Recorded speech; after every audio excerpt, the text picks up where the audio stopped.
Hello বন্ধুরা, দিনটা ছিল 23শে আগস্ট। আমাদের মাঠে ফুটবল খেলা শুরু করার আগে জাতীয় পতাকা উত্তোলন করা হচ্ছে। জাতীয় পতাকা উত্তোলন করার পর এখন ক্লাবের পতাকা উত্তোলন করা হচ্ছে।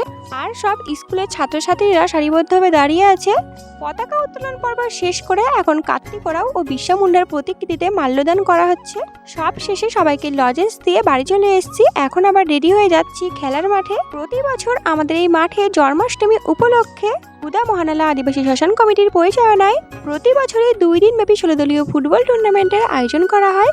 এবছর কোনো এক বিশেষ কারণে দিনটা পিছিয়ে 23 ও 24 আগস্ট শনি ও রবিবার খেলাটি অনুষ্ঠিত হচ্ছে। আজকে ছিল তার প্রথম দিন। যেহেতু 2 দিনের খেলা আর 16 টিমে, তাই প্রথম দিন 8টা টিমের খেলা হবে, তারপরের দিন বাকি 8টা টিমের খেলা হবে। আমরা মাঠে পৌঁছে দেখি ফার্স্ট রাউন্ডের খেলা হয়ে গেছে। এখন চলছে মেগা সেমিফাইনাল ম্যাচ। কার কার ফুটবল খেলা দেখতে ভালো লাগে বা কে কে ফুটবল প্রেমী মানুষ আছে অবশ্যই কমেন্ট করে জানিও।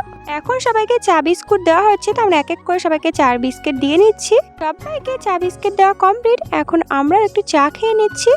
বলতে বলতে এদিকে আমাদের চা খাওয়া কমপ্লিট। আর কিছু সময়ের মধ্যে আজকের মেগা ফাইনাল ম্যাচ শুরু হবে। প্রতিটা খেলায় ম্যান অফ দ্য ম্যাচের পুরস্কার ছিল। এই খেলার ম্যান অফ দ্য ম্যাচকে এখন পুরস্কৃত করা হচ্ছে। ইতিমধ্যে যেই 2 টিম মেগা ফাইনাল ম্যাচ খেলবে তারা এখন মাঠের মধ্যে প্রবেশ করছে। এই 2 টিমের মধ্যে আজকের মেগা ফাইনাল ম্যাচ অনুষ্ঠিত হবে। আমরা এখন সবাই মিলে দাঁড়িয়ে দাঁড়িয়ে খেলা দেখছি। ইতিমধ্যে শুরু হয়ে গেছে আজকের আমাদের মেগা ফাইনাল ম্যাচ। আর তার সাথে বৃষ্টিও শুরু হয়ে গেছে। ঝিরিঝিরি বৃষ্টি পড়ছে। এই বৃষ্টির সঙ্গে ফুটবল খেলার কিন্তু আলাদা একটা মেলবন্ধন আছে। বৃষ্টির মধ্যেও কত মানুষ এসছে খেলা দেখতে, ছাতা মাথায় দিয়ে দাঁড়িয়ে দাঁড়িয়ে খেলা দেখছে। এর থেকে প্রমাণিত হয় যে আজও অনেক মানুষ আছে যারা ফুটবলকে মনে প্রাণে ভালোবাসে। এখন চলছে আজকের মেগা ফাইনাল ম্যাচ। 2 টিমই খুব ভালো খেলছিল। 2 টিমের মধ্যে কিন্তু হাড্ডাহাড্ডি লড়াই চলছে। তারপর আমার এক দাদু কিনে দিয়েছিল পাঁপড় ভাজা, তো আমি সেটা খাচ্ছিলাম। আর এদিকে সুরজ আমার কাছে বারবার চাইছিল, তো আমি ওকে না দিয়ে বারবার ওকে দেখিয়ে দেখিয়ে খাচ্ছিলাম। খেলা দেখতে দেখতে তারপর কেনা হয়েছিল ভুট্টা, তো সেটা এখন আমরা খাচ্ছি।